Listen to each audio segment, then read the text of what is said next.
everyone. Hello. Well, welcome to KDA Life, episode 23 already. Yeah. Boy, we got a good one for you today. Yeah. This is another game review, but stay tuned because we got some pretty cool information, actually, on the game. So, this game was, see if I can pull it up here, called Little Hope. Yes. And there's actually, you want to read that? About the town? Yeah. Okay. Little Hope is an abandoned town in the middle of nowhere in Danvers, Massachusetts. So, it's an actual place. Mm-hmm. And you can go on as you want. So, basically, this was a a game that was created by the same people that did Man of Medan, and they have another one coming out later this year, I think, right? House of Ashes, I think it's called. It's Yeah. supposed to be, yeah. So, most of you probably didn't see our Man of Medan review, but if you're interested in it, go back and look it up. But man, was this a good game! Yeah. I have to say, the other one was pretty good, but this one for me was way better. Yeah, I like this one too. It had more. It was more interesting. It had more things to it. I think. The thing about what they did with this game is they actually took parts of Little Hope in Massachusetts and put it into the game, because in the game the town's abandoned, and obviously in real life the town's abandoned. Now there are 4 different other towns in the United States called Little Hope. One here in actually Pennsylvania too, but the state that actually they got it from was Massachusetts. Mm-hmm. And it started back in the history of the game started back in 1690, I guess, is when the history of it was. So without giving away too much detail, what did you like about this game better than, or versus the other one? What did this game have that the other one didn't have?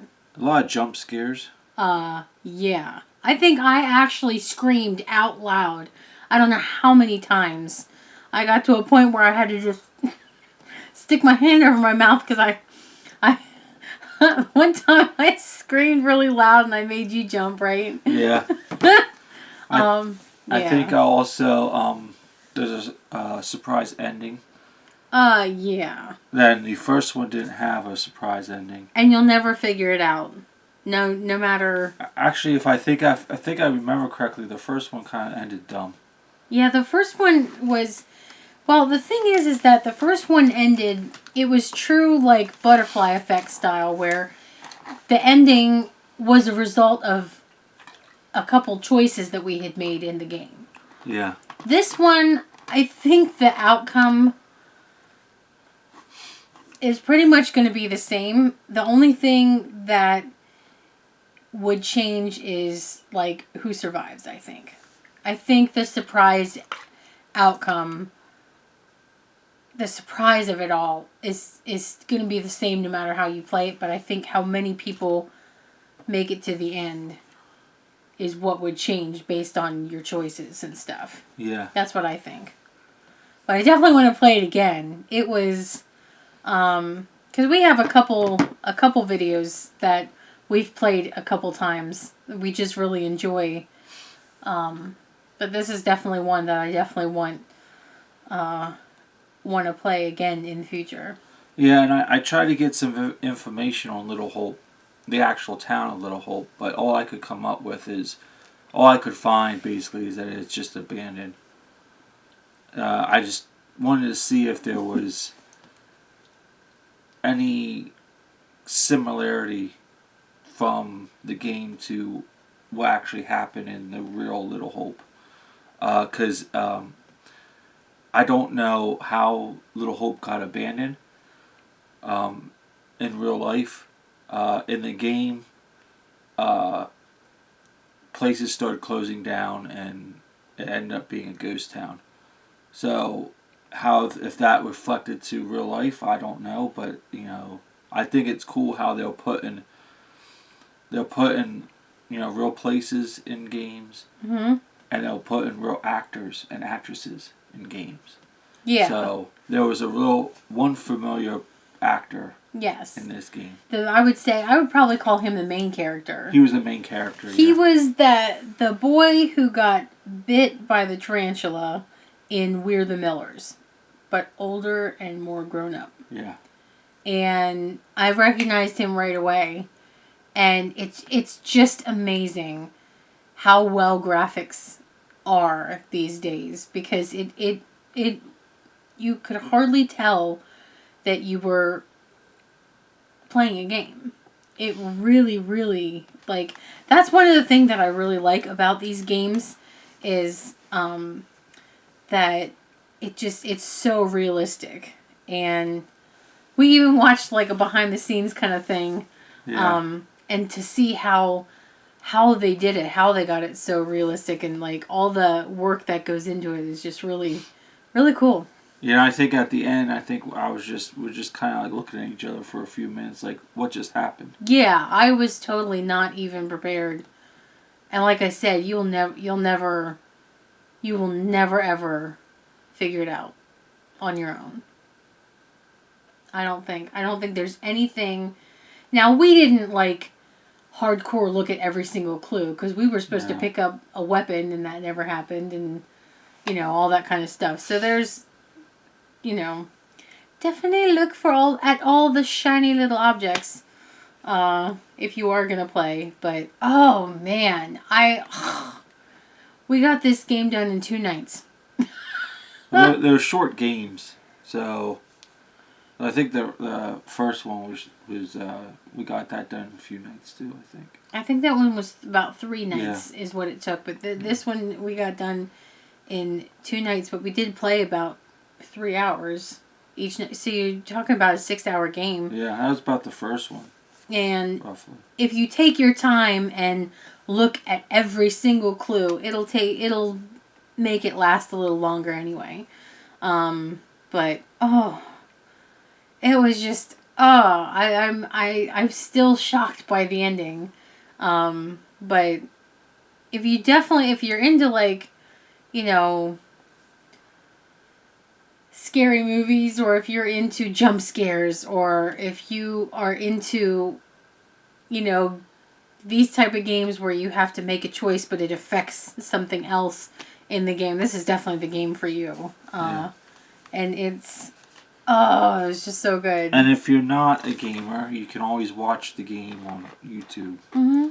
They'll have the full length game. I mean, you don't have to watch it all in one shot, but you can go and watch a little bit here, a little bit there if you want. And I think if you'd start watching it, you wouldn't be able to stop watching it. Oh no! Because it's one of those games where we could start playing it, but we couldn't stop playing it.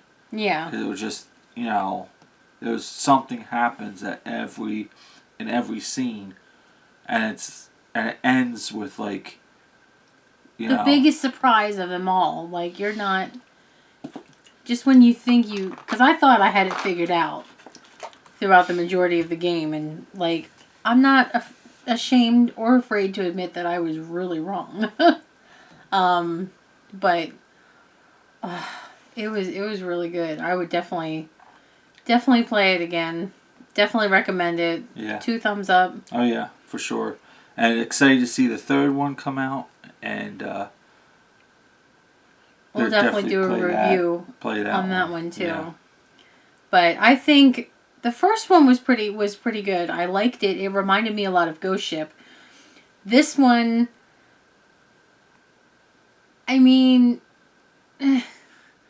kind of reminds me of a couple different movies, I guess, a little bit, but it was still really fresh and unexpected. And I definitely like this one a lot better than the other one. And the other one was really good. Yeah. This one was excellent. Yeah, well, they got a lot of work to do if they want to try and top this one. Because, I know. You know, it's going to be hard. But any of their games, Until Dawn. Oh, that one I want to play again. What was it? Man of Medina? Man of Medan, I think. Little Hope. And now they're coming out with their fourth one. House of Ashes? House of Ashes, yeah. So, House of Ashes, they got their work cut out for them. If they want to keep up with how good... You know, I think they can. I think they've done it so far with all three of the other ones that they made, so... And there's a pretty popular celebrity as the main character of that one. Yeah, we just found that out last night, I guess. Yeah. So, I will say if there's any High School Musical fans out there, the girl who plays Sharpay is going to be in this next one. And I'm like... I'm really excited. Well, and that's the thing. It's not just these. You got like Keanu Reeves in Cyberpunk. You got which I want to play too. You got they gotta fix that game before we can play it. I know. They got what was that? Daryl, what's his name? Oh, the guy Norman Reedus. Yeah. He plays Daryl on The Walking Dead. He's in a game which doesn't look. It's too sci-fi out there for me, but so there's a lot more celebrities coming into these games, which is really cool that they do that. So even the girl who did the voice of Ellie on Last of Us, she's pretty popular. Yeah. Well, I remember her from Growing Pains. She was the little girl. Okay. Not Tracy, but her Ashley Johnson. Oh. I think she was in one of the Avengers movies or something too. And you had a celebrity in Until Dawn. Oh, Hayden Panettiere, whatever. Yeah. And one of the side characters, I don't remember if it was Beth or whatever, but one of the side characters is Cheyenne on Superstore. So if you watch Superstore, you'll recognize one of the characters in Until Dawn. Yeah. So. Oh, and the guy who, Rami Malek or whatever, he played Freddie Mercury in Bohemian Rhapsody. He's one of the main male characters in Until Dawn. Okay. So. There are a lot of celebrities in that one. Yeah, there is. You know, and I think there's gonna be a lot more celebrities coming to games. Yeah. So. But hey, we're going to have a video talking about all of our, favorite games that we play. So as we play them, yeah, keep looking for these videos. Oh yeah. All so right. That will do it for this video. Hope you guys enjoyed it, and if you want to check it out, Little Hope. I recommend it. Go check it. Even if you just want to watch a trailer for it, you can watch a trailer. It's so good. So, thank you for watching, and we'll see you on our next video. All right, bye-bye.